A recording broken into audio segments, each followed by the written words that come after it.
శ్రీరామనవమి అనేది హిందూ సంప్రదాయంలో ఎంతో పవిత్రమైన పండుగలలో ఒకటి. ఆ శ్రీరాముడి జన్మదినంగా భావించి భక్తులు ఎంతో భక్త శ్రద్ధలతో జరుపుకుంటారు. అలాంటి శ్రీరామనవమి స్పెషల్గా మన టాప్ టాలీవుడ్ సినిమాలల్లా ఏ సినిమా వచ్చిందో మనం తెలుసుకుందాం. అందులో మొదటి సినిమా శ్రీరామ రాజ్యం.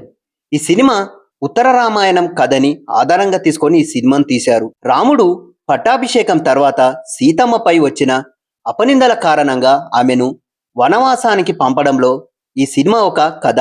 సీతమ్మ వనంలోకి వెళ్ళిన తర్వాత లవకుశలకు జన్మనిస్తుంది. వాళ్ళు వాల్మీకి ఆశ్రమంలో పెరిగి ఆ తర్వాత శ్రీరాముడి ముందు రామాయణం పాడడం ద్వారా తండ్రి కొడుకుల కలయిక జరుగుతుంది. ఈ సినిమాల ఎంతో విశేషం ఏంటంటే బాలకృష్ణ గారి శ్రీరాముడి పాత్ర ఎంతో గంభీరంగా ఉంటుంది. నయనతార సీతాదేవి పాత్రలో ఎంతో కనువిందుగా నటించింది. ఈ సినిమాల పాటలు, సంగీతం, అన్ని విజువల్స్ అన్ని ఎంతో అందంగా తీర్చిదిద్దారు. ఈ సినిమా భక్తి, బాధ, త్యాగం, ధర్మం అన్నింటినీ కలిపిన ఒక అద్భుతమైన సినిమా.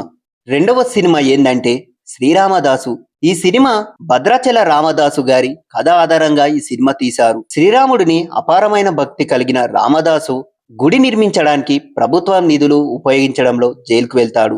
చివరికి శ్రీరాముడు స్వయంగా వచ్చి అతనిని ఎలా కాపాడాడు అనేది ఈ సినిమా. ఈ సినిమాలో ప్రత్యేకతల గురించి మాట్లాడుకుంటే నాగార్జున గారి నటన ఎంతో బాగా చేశాడు. కీర్తనలు, పాటలు భక్తి భావాన్ని ఎంతో పెంచుతాయి. ఈ సినిమా కథలో ఆధ్యాత్మిక కథ ఎక్కువగా ఉంటుంది. భక్తి అంటే ఏమిటో చూపించే గొప్ప సినిమా ఈ సినిమా. శ్రీరామనవమిన ఎంతో మంది ఈ సినిమాని చూస్తారు. మూడవ సినిమా వచ్చేసి సంపూర్ణ రామాయణం. ఈ సినిమా శ్రీరాముడి పుట్టిన నుండి రావణవధ వరకు మొత్తం రామాయణ కథను చూపిస్తుంది. చిన్నప్పటి బాల్య, వనవాసం, సీతాదేవి అపహరణ, లంక యుద్ధం అన్ని కలిపి ఈ సినిమాలో ఉంటాయి. ఈ సినిమాల ప్రత్యేకతలు చూసుకుంటే పూర్తి కథను ఒక్కటే సినిమాలో చూపించడం, పాతకాలపు పురాణ కథలు సినిమాల స్టైల్లో చూపించడం, ధర్మం, సత్యం, నీతి విలువను ఈ సినిమాలో బలంగా చూపించారు. రామాయణం మొత్తం తెలుసుకోవాలనుకునే వారికి ఈ సినిమా కరెక్ట్ అయిన సినిమా. నాలుగవ సినిమా వచ్చేసి శ్రీరామ ఆంజనేయ యుద్ధం. ఈ సినిమాలో శ్రీరాముడు మరియు ఆంజనేయుడు మధ్య జరిగే ఒక సంఘటనను చూపిస్తారు. భక్తి, విధేయత, నమ్మకం అన్ని కలిపి తీసిన సినిమా ఇది. ఈ సినిమా రాముడు హనుమంతుడి సంబంధం ప్రధానంగా ఉంటుంది. భక్తి భావాన్ని బలంగా చూపిస్తుంది. హనుమంతుడి భక్తి, శ్రీరాముడి కరుణను అర్థం చేసుకోవడానికి ఇది ఒక మంచి సినిమా. ఈ శ్రీరామనవమికి మీకు ఏ సినిమా